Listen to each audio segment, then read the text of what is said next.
मैं शुभम वर्मा आप लोगों का अपने यूट्यूब चैनल पर स्वागत करता हूं। आज से हम जो राजस्थान के लोक देवता इनके बारे में पढ़ेंगे। राजस्थान के लोक देवता वाला जो टॉपिक है ये लगभग सभी परीक्षाओं में पूछा जाता है।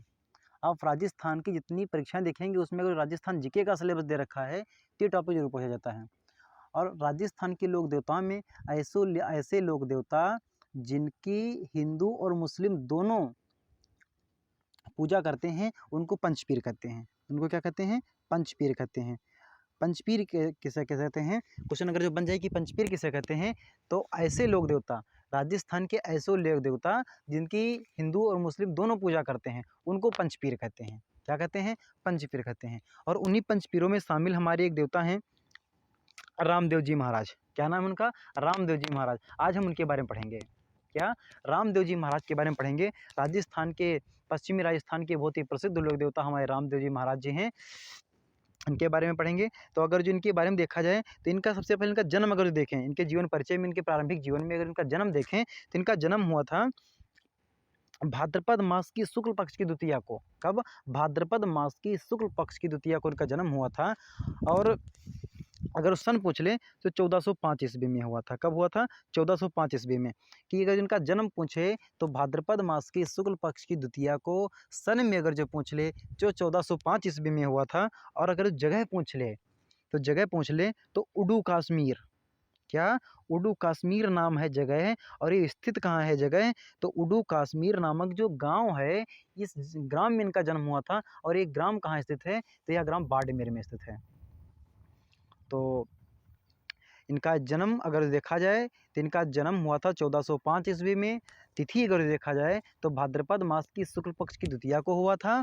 और स्थान अगर देखा जाए तो उडू कश्मीर ग्राम में हुआ था, जो कि बाड़मेर जिले में स्थित है। और इनके पिताजी का अगर जो नाम देखा जाए तो इनके पिताजी का नाम अजमाल जी तंवर था। क्या? इनके पिता का नाम अजमाल जी तंवर था।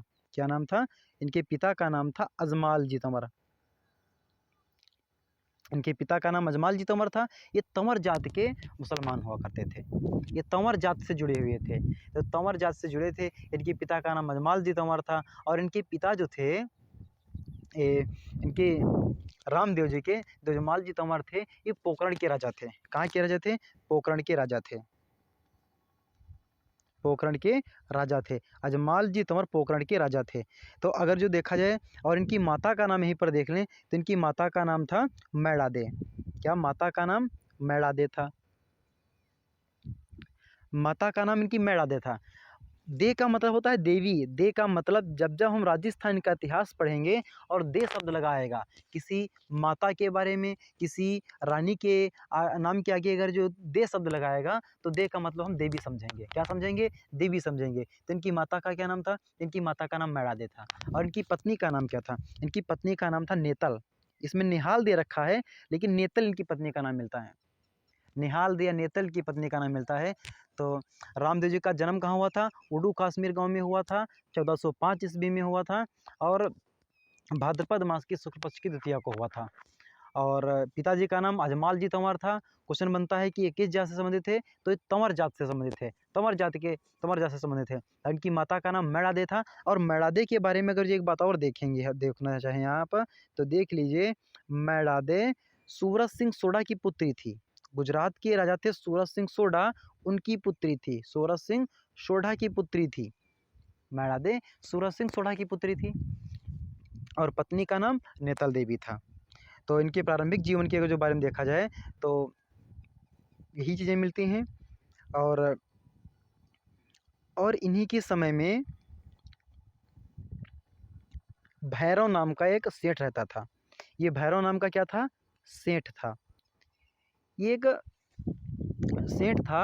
ये लोगों को कर्ज दिया करता था, लोगों को रुपए पैसे दिया करता था। और बाद में रुपए पैसे के बदले में उनसे पैसे ले लेता, ब्याज लिया करता था। और जब ब्याज लोग ना दे पाएँ तो उनकी, जैसे पश्चिमी राजस्थान में देखा जाए तो उनके ऊँट ले लेता था, उनकी बकरियां ले लेता था और उनकी जगह ज़मीन ले लेता था। तो इसे राक्षस कहा जाता था। तो आप लिखा देखेंगे कि भैरव राक्षस को इन्होंने भगाया था। तो जो पोकरण का इलाका था वहाँ पर ये सेठ रहा करता था। ये वहाँ के लोगों को ब्याज पर पैसे देता, और पैसे नहीं दे पाते तो उनकी जगह ज़मीन और भेड़ ऊँट बकरियाँ छीन लेता।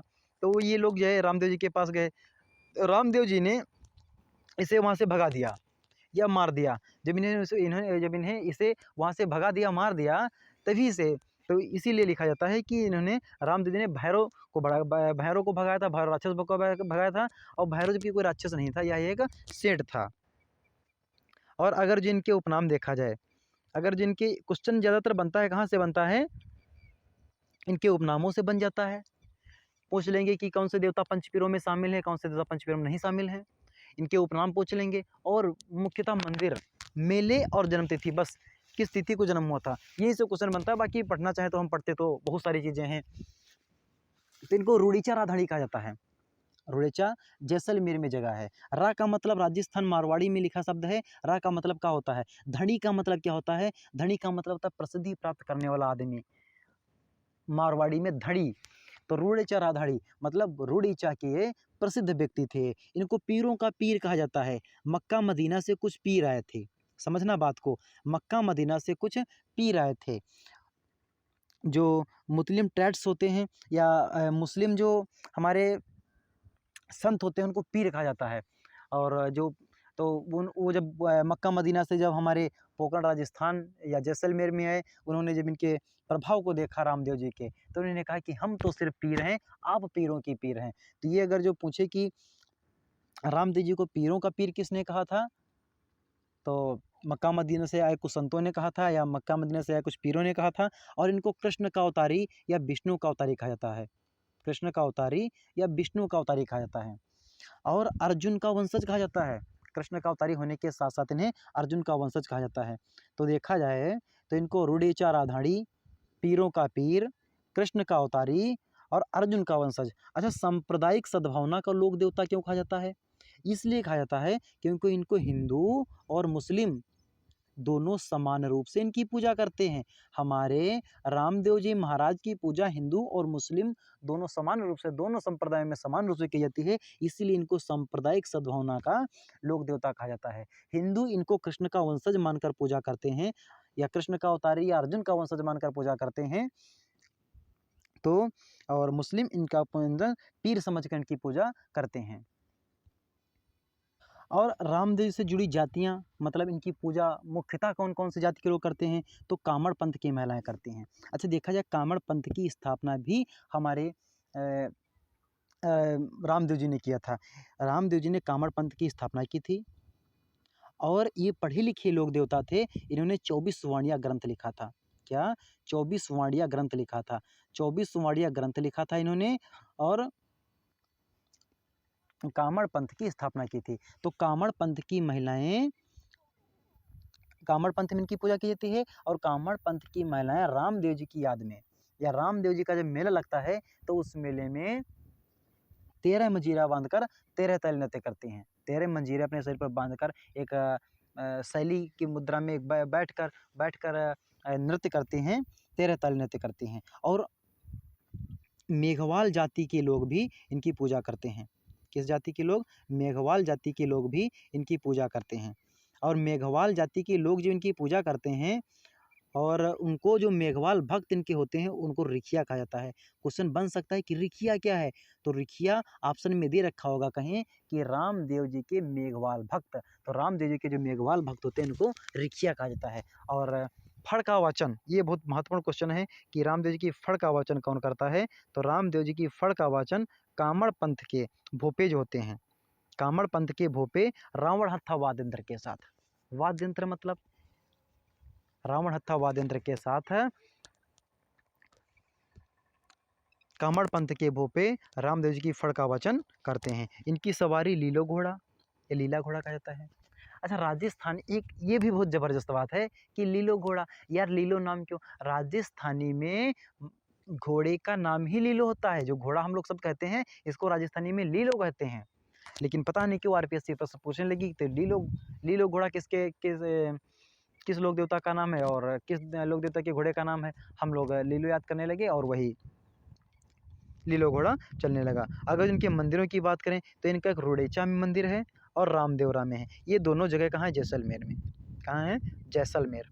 जैसलमेर राजस्थान का सबसे पश्चिमी जिला अगर देखा जाए तो है, वहाँ पर इनकी पूजा की जाती है। रोड़ेचा में और रामदेवरा जैसलमेर में इनके मुख्यतः मंदिर यही हैं। एक खुंडीवास जगह कहाँ, परबतसर नागौर में। खुंडीवास जगह कहाँ है, परबतसर नागौर में इनकी पूजा की जाती है।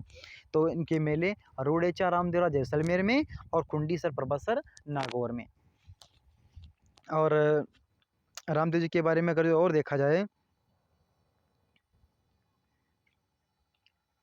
कि देवरे क्या हैं, रामदेव जी के बारे में देखा जाए तो देवरे क्या हैं, तो रामदेव जी के मंदिर को देवरे कहा जाता है। क्या कहा जाता है, रामदेव जी के मंदिरों को हम क्या कहेंगे, देवरे।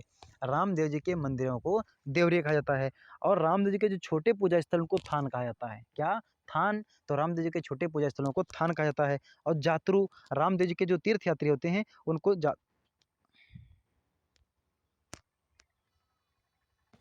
रामदेव जी के जो तीर्थयात्री होते हैं या रामदेव जी की जो पूजा करने जाते हैं उनको जातरू कहा जाता है। और रामदेव जी के प्रत्येक चिन्ह को क्या कहा जाता है, पागल्या। राजस्थान में अगर देखा जाए तो जो लोक देवता या जो संत धरती में समाधि लेते थे उनकी पागल्यों की पूजा की जाती थी, उनके पगों की पूजा की जाती थी, उनके जो चरण चिन्ह होते थे उनकी पूजा की जाती थी। तो इनके जो पागल्या, जो चरण चिन्ह थे उनको पागल्या कहा जाता है, उनकी पूजा की जाती है। और रामदेव जी की स्मृति में जम पकाए जाते हैं। क्या, रामदेव जी की स्मृति में जम पकाए जाते हैं। और ये जंप कब गाए जाते हैं, क्वेश्चन पूछ सकता है कि जंप क्या होते हैं। तो जंप जो रामदेव जी की स्मृति में जंप गाए जाते हैं। और जंप कब गाए जाते हैं, तो भाद्रपद मास की शुक्ल पक्ष से की द्वितीया से एकादशी तक। अच्छा, एक चीज़ तो समझ में आ गई कि द्वितीया से क्यों, क्योंकि द्वितीया को उनका जन्म हुआ था। एकादशी तक ही क्यों, क्योंकि एकादशी को इन्होंने समाधि ले ली थी। इन्होंने समाधि ले ली थी, एकादशी को इन्होंने समाधि ले ली थी। और जब एकादशी को इन्होंने समाधि ले ली थी, इन्होंने एकादशी को भाद्रपद मास की शुक्ल पक्ष की एकादशी को इन्होंने समाधि ले ली थी। और उसके एक दिन पहले इनकी धर्म बहन थी डाली बाई। क्या नाम था धर्म बहन का, डाली बाई। डाली बाई ने उसी एक दिन पहले समाधि ली थी। और जहाँ पर इन्होंने जैसलमेर में जो समाधि ली थी उसी के पास जो रामदेव जी के या जो अन्य लोक देवता हैं उनके जो चमत्कार होते हैं उनको पर्चा कहा जाता है। क्या कहा जाता है, पर्चा कहा जाता है। तो उसी जहाँ पर इनकी समाधि है उसी से 12 किलोमीटर दूर, उनकी उसी से 12 किलोमीटर दूर समाधि से 12 किलोमीटर दूर पंचपीपली नामक स्थान पर, कहाँ, पंचपीपली नामक स्थान पर पर्चा बावड़ी बनी हुई है।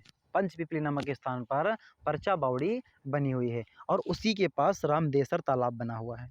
क्या, रामदेसर तालाब बना हुआ है। और इन्होंने जो कामड़ पंथ की स्थापना की थी वो पादरला गांव पाली में की थी। कहाँ की थी, कामड़ पंथ की स्थापना इन्होंने पादरला गांव पाली में की थी। और वहीं पर सबसे ज़्यादा इनके भक्त तुमको मिलेंगे। और इनका मेला अगर देखा जाए तो भाद्रपद मास की शुक्ल पक्ष की द्वितीया से एकादशी तक लगता है। और यहाँ पर बहुत सारी भीड़ होने के कारण, इनके मेले में बहुत ज़्यादा भीड़ होने के कारण इसे मारवाड़ का कुंभ कहा जाता है। क्या कहा जाता है, इनके मेले को मारवाड़ का कुंभ कहा जाता है। अगर जो पूछा जाए कि मारवाड़ का कुंभ किस लोक देवता के मेले को कहा जाता है तो हमारे रामदेव जी के मेले को मारवाड़ का कुंभ कहा जाता है। मारवाड़ का कुंभ क्यों कहा जाता है, क्योंकि इनके मेले में बहुत ज़्यादा भीड़ लगती है। इनके मेले में राजस्थान के साथ साथ मध्य प्रदेश, गुजरात, पंजाब के भी यात्री या इनके इनमें श्रद्धा रखने वाले भक्त इनके आते हैं। तो रामदेव जी के बारे में अगर देखा जाए तो पूछ लेते हैं नेजा क्या है। तो रामदेव जी के जो झंडा होता है, रामदेव जी की ध्वजा, झंडा, पताका को नेजा कहा जाता है। वैसे देखा जाता है कि नेजा एक खुद झंडे का ही पर्यायवाची है, कि नेजा, ध्वजा, पताका, कमान ये सब झंडे के पर्यायवाची हैं, लेकिन फिर भी इनके झंडे को नेजा कहा जाता है। आरपीएससी ने क्वेश्चन पूछना प्रारंभ कर दिया कि नेजा किस लोक देवता के झंडे को कहते हैं। हमने याद करना शुरू कर दिया कि नेजा रामदेव जी के झंडे को कहते हैं। बाकी जिस किसी का भी झंडा हो उसे नेजा ही कहेंगे। और क्या कहेंगे, हम नेजा ही तो कहेंगे। तो इनके झंडे को नेजा कहा जाता है। और जब इनके मेले में झंडा फहराया जाता है तो उसे नेजा की रस्म कही जाती है। तो रामदेव जी के बारे में अगर देखा जाए तो यही सब मोटी मोटी चीज़ें हैं कि रामदेव जी का जन्म कहाँ हुआ था, रामदेव जी की मृत्यु कहाँ हुई थी, रामदेव से जुड़े पर्चा बावड़ी, रामदेव से जुड़े रामदेसर तालाब, रामदेव जी की मेले को मारवाड़ का कुंभ कहा जाता है। भाद्रपद मास की शुक्ल पक्ष की द्वितीया से एकादशी तक मेला लगता है और उसे भाद्रपद की शुक्ल पक्ष की द्वितीया को जब इनका जन्म हुआ था उसे बाबेरे बीज कहा जाता है। क्या कहा जाता है? बाबेरी बीज कहा जाता है। और रामदेव जी का जन्म अगर देखा जाए तो उडू कश्मीर गांव में हुआ था, जो बाड़मेर में स्थित है। और रामदेव जी के पिता का नाम अजमाल जी तोमर का था, माता का नाम मैड़ादे था, पत्नी का नाम नेतल था। ये नेतल के भरतार कहे जाते हैं। रूढ़ेचा राधानी कृष्ण के अवतारी, अर्जुन के वंशज, राम सा पीर मुसलमान पूजा करते हैं और कृष्ण के अवतारी समझकर हिंदू पूजा करते हैं इनकी। और इनके बारे में क्या होता है? इनकी धर्म बहन डाली बही थी, इनकी असली में सुगनी बही थी। और इनका मंदिर रामदेवरा जैसलमेर में बना हुआ है और खुंडीवास परबसन नागौर में ये एक मंदिर इनका बना हुआ है। और इनका मुख्य मंदिर देखा जाए तो रोड़ेचार जैसलमेर में बना हुआ है और जहाँ पर इनके बहुत सारे श्रद्धालु भाद्रपद मास की शुक्ल पक्ष की द्वितीया से एकादशी तक आते हैं और इनके मेले को मारवाड़ का कुंभ कहा जाता है। तो आज हम रामदेव जी के बारे में पढ़ चुके हैं। कल हम आगे अगर जो इसी क्लास में पढ़ेंगे तो हम गोगा जी के बारे में पढ़ेंगे। गोगा जी महाराज प्रसिद्ध पंचपीरों में लोक देवता हैं, तो इनके बारे में कल पढ़ेंगे। आप इस क्लास को देखिए और कल इसे हम रिवाइज करते हुए आगे बढ़ेंगे। जय हिंद साथियों।